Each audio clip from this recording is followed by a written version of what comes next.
트랜서핑 시리즈가 많이 있습니다. 이 트랜서핑에 나오는 핵심 개념들을 같이 정리해보는 시간을 가져보도록 하겠습니다. 리얼리티 트랜서핑 1권에서 가장 중요한 핵심 개념은 펜듈럼이라는 개념이에요. 리얼리티 트랜서핑 2권에서는 슬라이드와 의도, 나만의 목표라는 개념이 중심적으로 다뤄집니다. 리얼리티 트랜서핑 3권에서는 프레일링과 조율이라는 게 중심적으로 다뤄지고 있고요. 그거를 다 합쳐서 트랜서핑의 비밀에서는 전체적인 개념 설명과 함께 이중거울의 세계에 대해서 중요하게 다루고 있습니다. 트랜서핑 현실의 지배자에서는 펜듈럼 길들이기와 트랜서핑 방식, 그리고 또 특이하게 생식에 대한 이야기가 나오는데 생식에 대한 이야기는 건너가도 무방할 것 같습니다. 자, 그럼 하나씩 정리해가면서 살펴봅시다. 트랜서핑의 저자 바딤 잘란드는 소련의 양자 물리학자였어요. 그러고 이후에 정보통신 분야에서 일을 합니다. 그분이 쓴 책이 트랜서핑 시리즈인데 다중우주 이론을 기반으로 현실 변환 기법 이라고 보시면 돼요. 리얼리티 트랜서핑 시리즈가 130만 부 이상 판매되면서 단숨에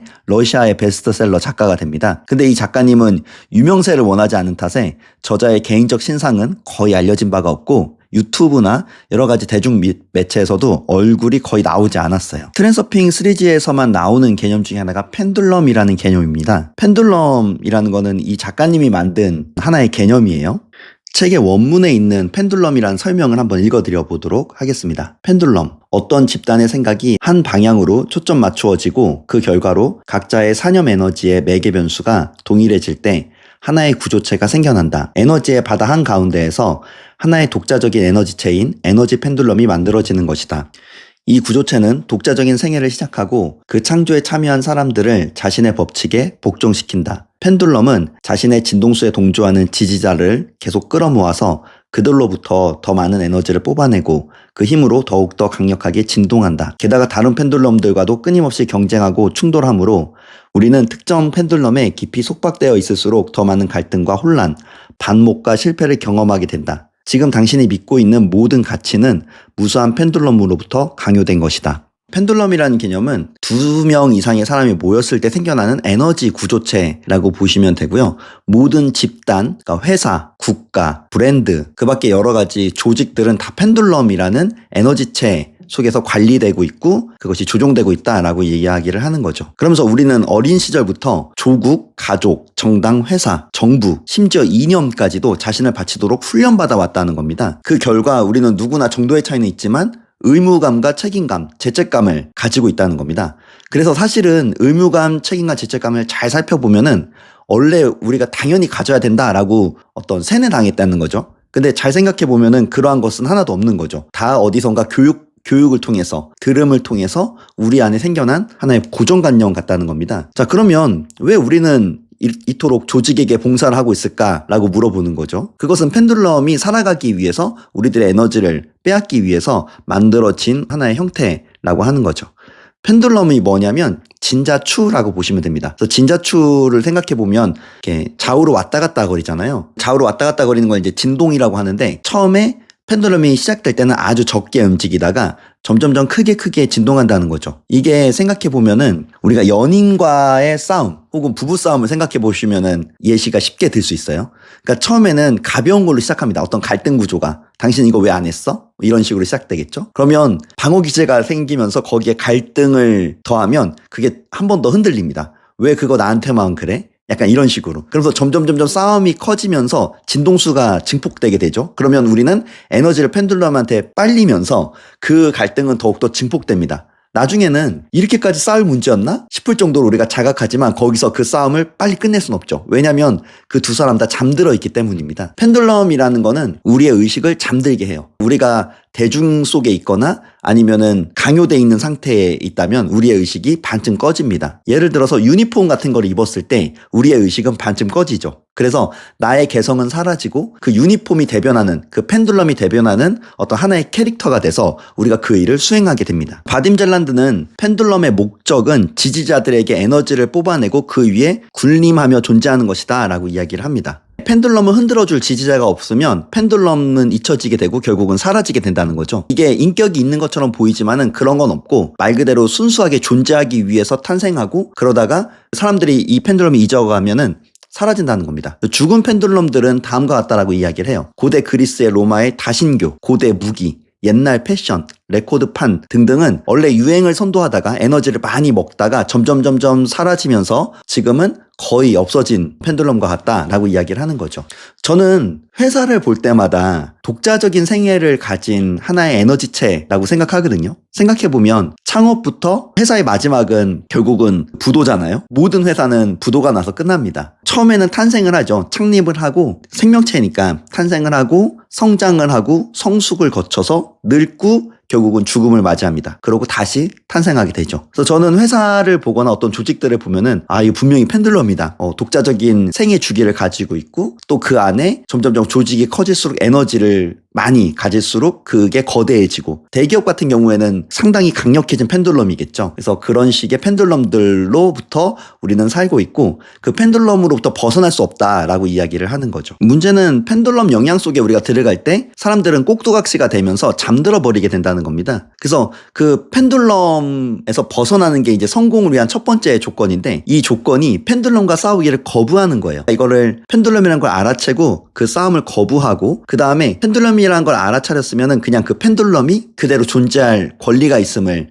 인정하라는 거죠. 그래서 이런 예시를 듭니다. 미술관에 갔을 때 그 작품이 싫다고 해서 그 미술관에 있는 작품을 떼어버릴 수가 없잖아요. 그러면 안 되겠죠. 그러니까 그런 게 아니라 다른 미술 작품을 보러 가면 되는 겁니다.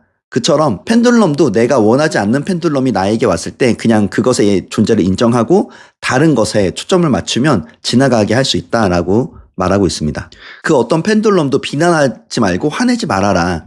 우리가 어떤 펜듈럼이 나에게 왔을 때 내가 그러니까 원하지 않는 상황이 왔을 때 그것을 비난하거나 화를 내면 그때 이미 펜듈럼에게 탁 낚아채서 멀리 가버린다는 거죠. 이때 가장 중요한 거는 그냥 있는 그대로 관조하고 바라보면서 이런 펜듈럼이 있구나 하고 그냥 드라이하게 넘겨주는 게 펜듈럼과 이기는 가장 좋은 방법이라고 이야기를 하고 있습니다. 하지만 결국은 우리의 꿈을 이루어주는 것도 펜듈럼이기 때문에 이 펜듈럼을 잘 사용하는 방법에 대해서도 리얼리티 트랜스서핑 그리고 트랜스서핑에 대한 모든 시리즈에서 계속 이야기가 나오는 거죠. 펜듈럼을 내가 원하는 대로 사용할 수 있는 방법에 대해서도 많은 이야기가 나오고 있습니다.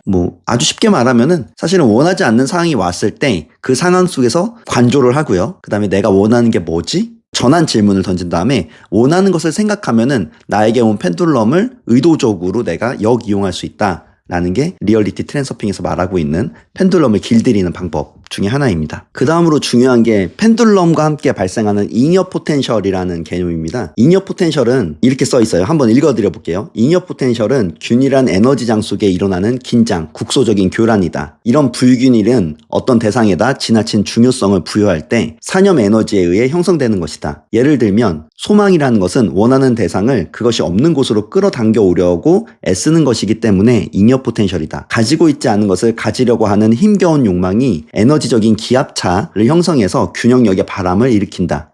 잉여 포텐셜의 다른 예는 분노, 비난, 열광, 이상화, 숭배, 과대평가, 경멸, 허영심, 우월감, 죄책감, 열등감 등이 있다. 잉여 포텐셜이라는 거는 너무 중요하게 생각할 때 발생하는 거죠. 그래서 사실은 모든 문제는 중요도를 높일 때 생겨난다라고 이야기를 하고 있습니다. 우리가 그냥 있는 모습 그대로 보면 문제될 게 하나도 없는데 거기에 중요도를 넣으면 문제가 생기기 시작하는 거죠. 그러니까 갈등이 시작되는 거죠. 예를 들어서 아이가 학교에서 갔다 오자마자 샤워도 안 하고 계속 핸드폰만 보고 있어요. 그러면 그냥 있는 그대로만 바라본다면 그냥 아이가 학교에서 갔다 와서 샤워를 안 하고 있고 휴대폰을 보고 있구나. 그냥 이렇게만 받아들이면 문제될 사항이 없습니다. 근데 거기에서 야, 너 왜 학교에서 왔는데 바로 샤워하지 않아? 그러고 왜 너 계속 휴대폰만 해? 그건 잘못된 거야. 그러고 너에게 그런 거 말고 더 중요한 일이 있어 라고 생각하고 말하는 순간 갈등이 시작되게 되겠죠. 모든 일이 그렇습니다. 그래서 우리가 살고 있는 이 사회에서 사실은 중요한 건 하나도 없어요. 이걸 어떻게 증명할 수 있냐면 대표님도 이렇게 한번 생각해 보세요. 내가 정말 중요하다고 생각하는 문제를 하나 두고요. 내가 만일 3일 뒤에 이 세상을 떠난다면, 그러니까 죽는다면 그 문제가 정말 그렇게 중요한가? 한번 이렇게 바라보는 거예요. 제가 이것을 해봤을 때 중요한 문제는 단 하나도 없습니다. 그냥 중요하다는 착각 속에 있는 거예요. 근데 그거를 의도적으로 우리가 계속 관조하고 알아차리는 거죠. 이게 그렇게 중요한 문제가 아니야. 그리고 이거는 펜듈럼의 속임수야. 이렇게 했을 때 우리가 대부분의 문제를 그냥 드라이하게 넘어갈 수 있습니다. 그러면 이런 질문이 있을 수 있겠죠. 그럼 아이가 학교에서 왔는데 그냥 지저분하게 있는 그대로 있고 게임만 하고 있는데 그냥 놔두면 됩니까? 이렇게 할 수 있을 것 같아요. 모든 아이들을 대할 때 귀한 손님이 집에 왔을 때처럼 대하라고 합니다. 모든 문제도 마찬가지죠. 모든 문제들도 귀한 손님이, 아주 소중한 손님이 나한테 방문했을 때처럼 그걸 대해보라는 거죠. 아이가 귀한 손님이라면 저희가 정중하게 이렇게 말할 겁니다. 아, 손님, 지금 몸이 매우 더러워 보입니다. 조금 샤워를 준비했으니까 샤워를 하시는 건 어떨까요? 그러고 샤워를 하신 다음에 계속 게임을 하셔도 괜찮을 것 같습니다. 그리고 게임을 하다가 조금 질린다면은 공부라는 것을 한번 해보면 어떨까요? 아, 물론 모든 결정은 손님에게 있습니다. 이렇게 말하겠죠. 그러니까 손님에게 우리가 빨리 씻으세요.